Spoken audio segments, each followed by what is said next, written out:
Bismillahirrahmanirrahim.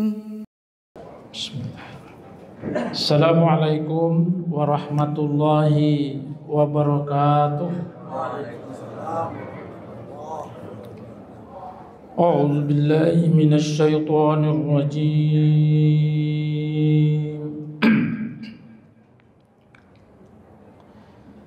Bismillahirrahmanirrahim.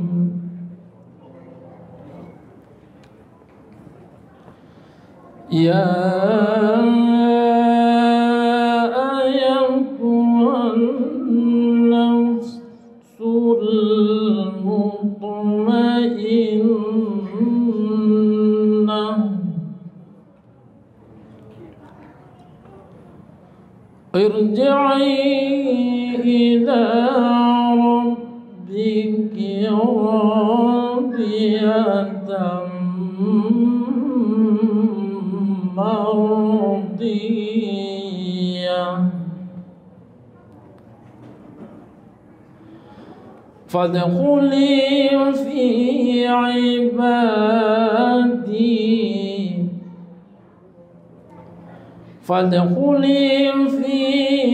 ibadi wadkhuli jannati.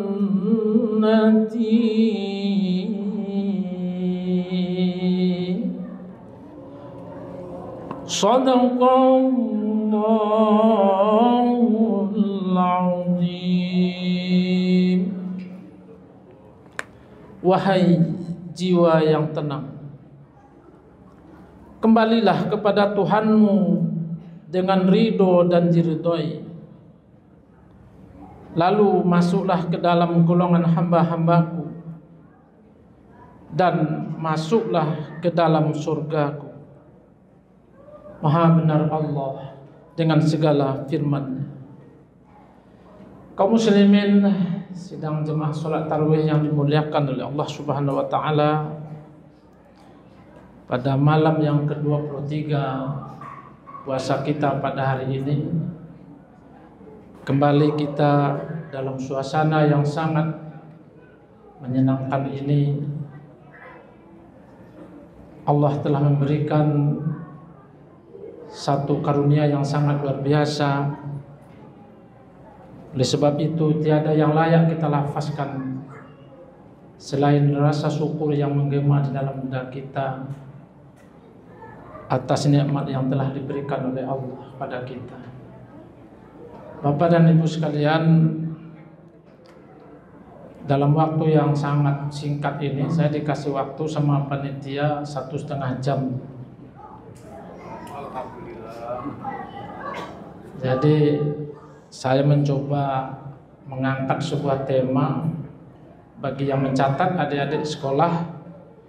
Tema kita pada hari ini berdasarkan firman Allah yang tadi sudah dibacakan pada awal tadi. Judulnya menguak rahasia puasa Ramadan bagi tubuh. Menguak rahasia puasa Ramadan bagi tubuh. Bapak dan Ibu sekalian, ayat yang dibacakan di awal tadi itu harus menjadi target kita.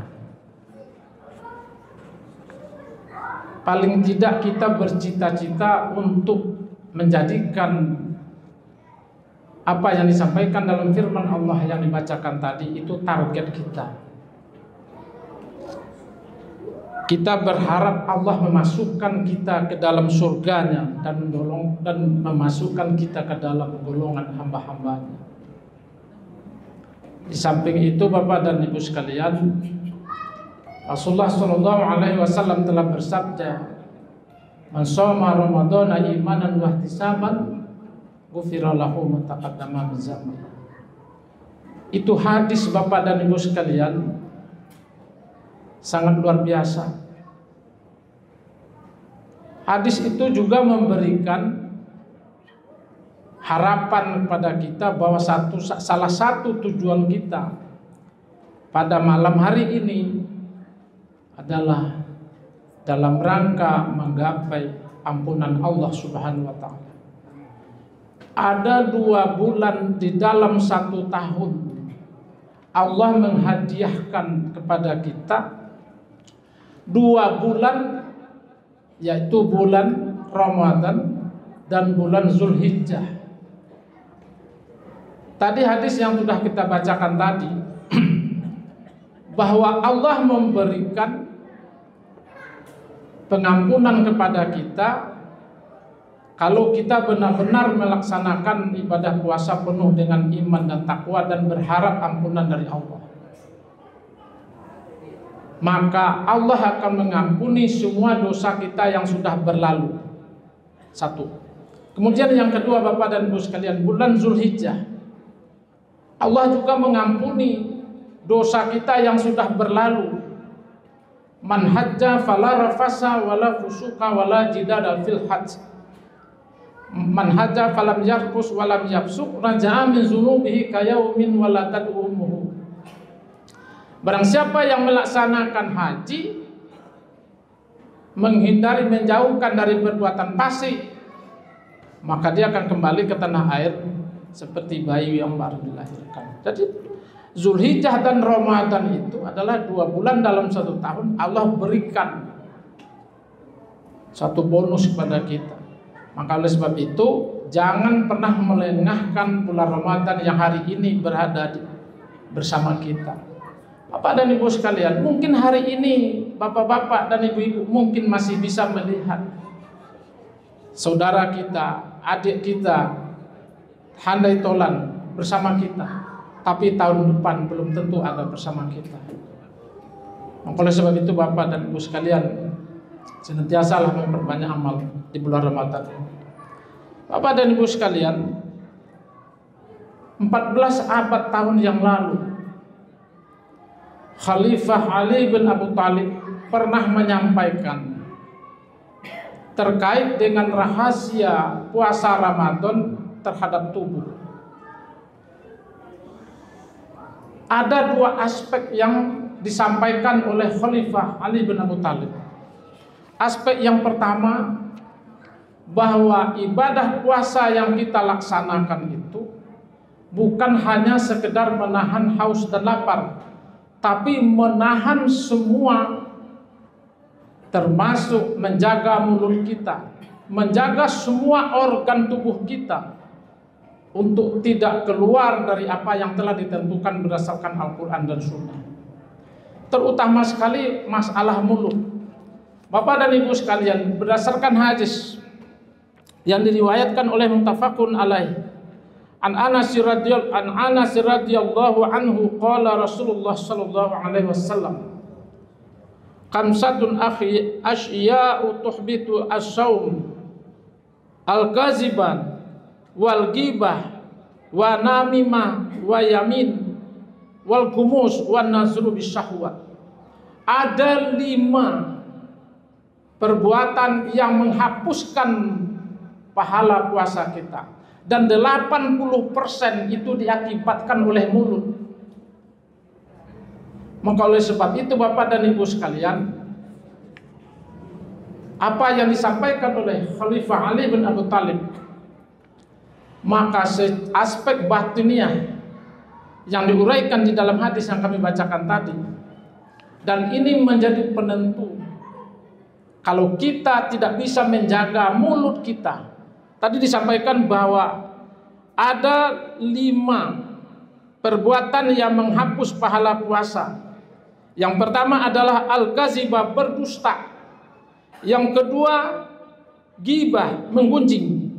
Yang ketiga, menggadu domba. Dan yang keempat, bersumpah palsu. Semuanya mulut. Berbohong mulut, mengadu domba mulut, bergunjing mulut, bersumpah palsu mulut. Jadi mulut inilah yang menghabiskan pahala puasa kita. Dan yang terakhir, yang kelima, memandang lawan jenis dengan penuh syahwat. 5. Jadi 20% disebabkan oleh mata. Bapak dan Ibu sekalian, saya percepat saja karena waktu kita pendek.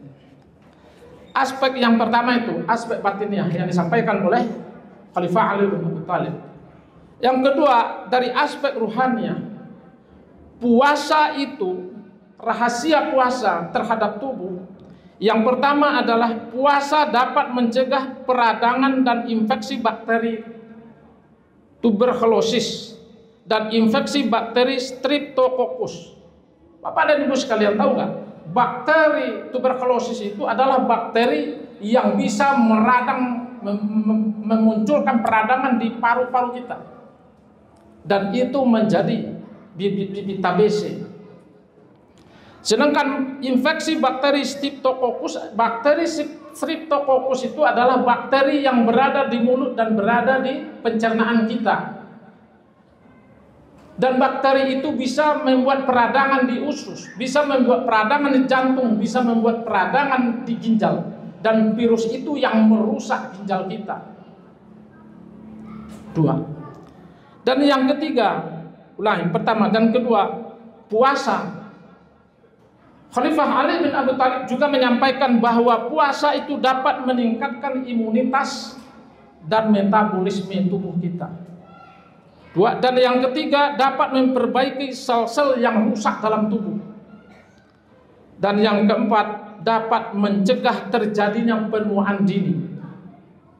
Kelima, memperbaiki kualitas berpikir. Dan yang terakhir, yang keenam, puasa itu, khususnya puasa di bulan Ramadan ini, dapat menurunkan cadangan lemak dalam tubuh kita. Nah, Bapak dan Ibu sekalian, apa yang disampaikan oleh Khalifah Ali bin Abi Thalib 14 abad yang lalu, dunia gempar ingin menyelidiki apakah benar itu yang disampaikan oleh Khalifah Ali bin Abi Thalib.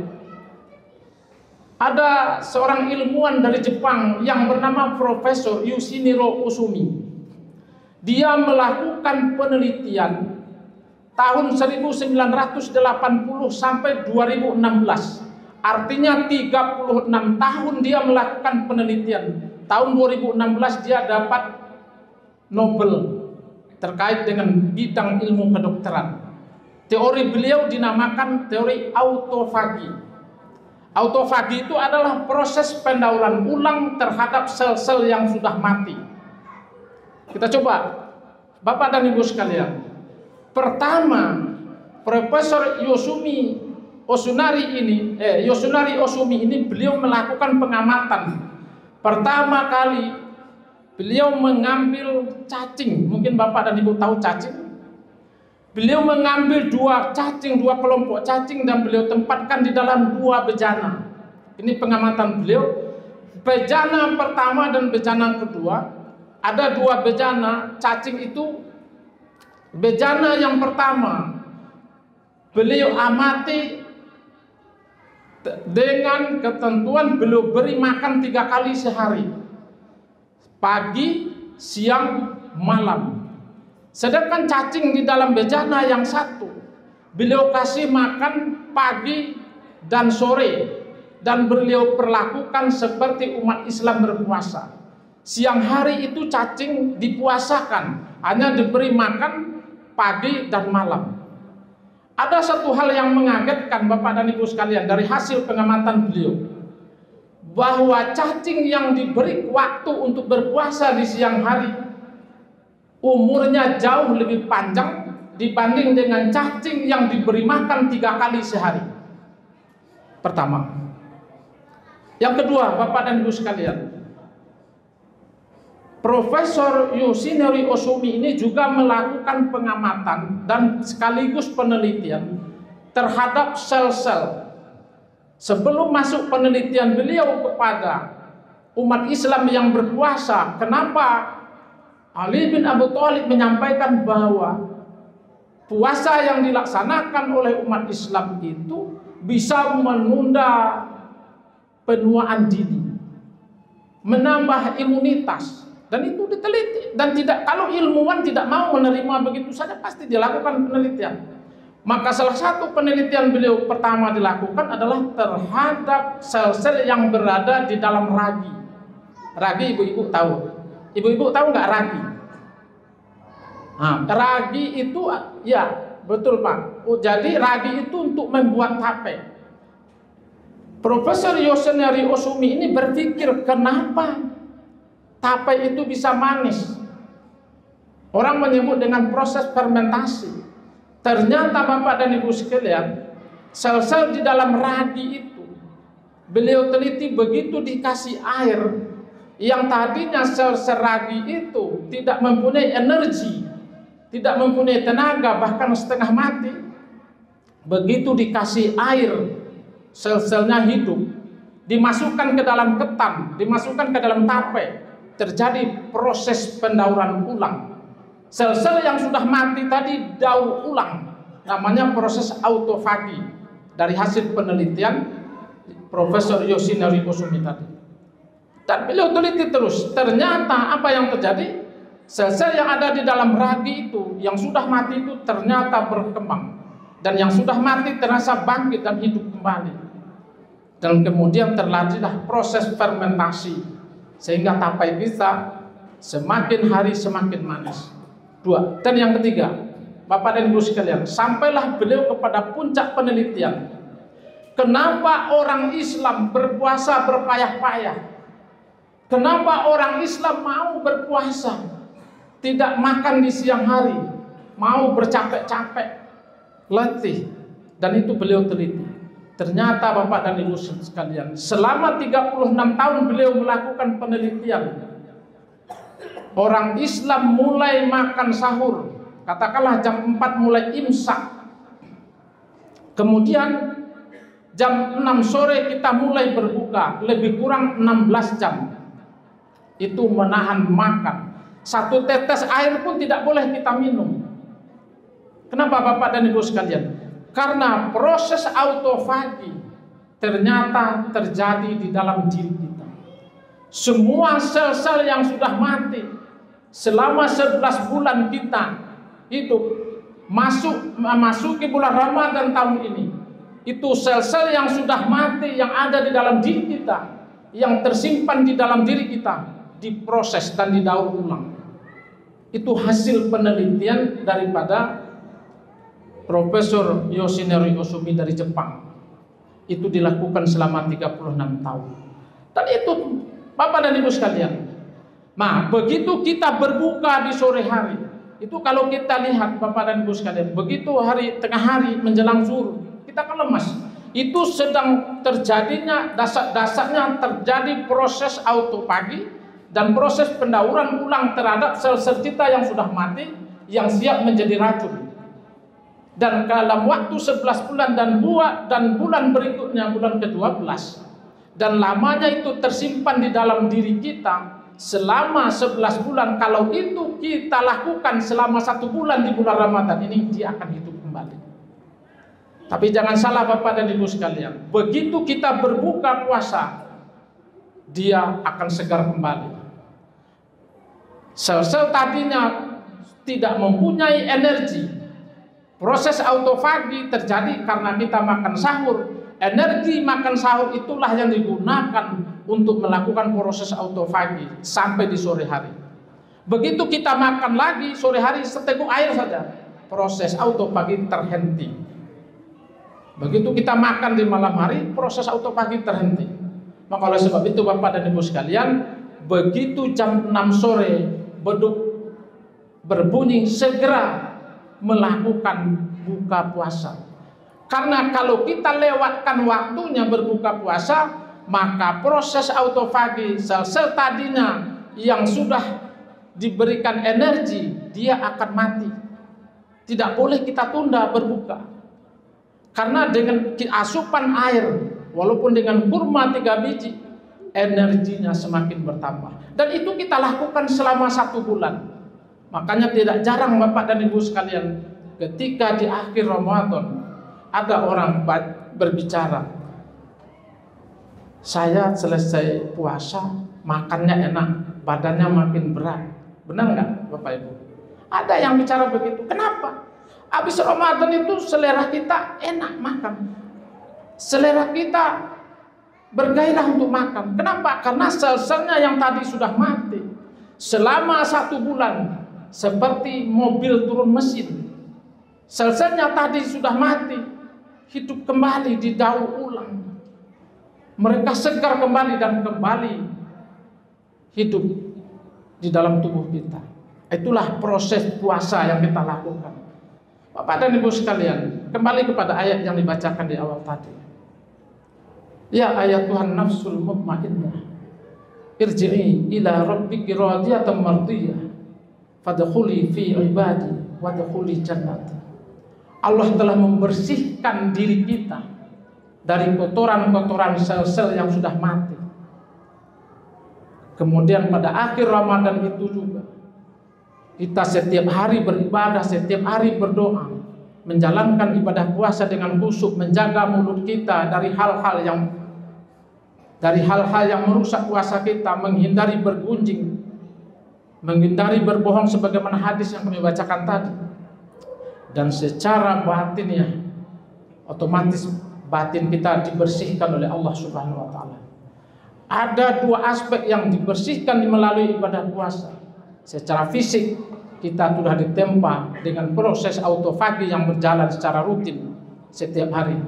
Dan di sisi lain, mudah-mudahan kita dengan yakin, dengan penuh harapan, Allah mengampuni semua dosa dan kesalahan kita.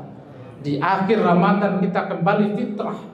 Begitu malam takbir berkumandang dengan membaca kalimat tahmid, tahlil dan takbir, Allahu Akbar walillahil hamd. Pagi-pagi kita sholat Id, bersalaman bersama sahabat karib andai dan tolak.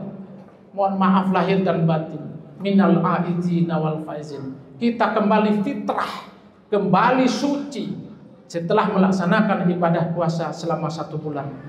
Mudah-mudahan di akhir hayat kita menjadi hamba-hamba yang husnul khotimah. Kemudian sedikit lagi Bapak, walaupun saya dikasih waktu 1,5 jam, lewat sedikit nggak apa-apa. Yang kedua, saya bacakan firman Allah dalam surat Al-Munafiqun ayat 10. A'udzu billahi minasy syaithanir rajim. Bismillahirrahmanirrahim.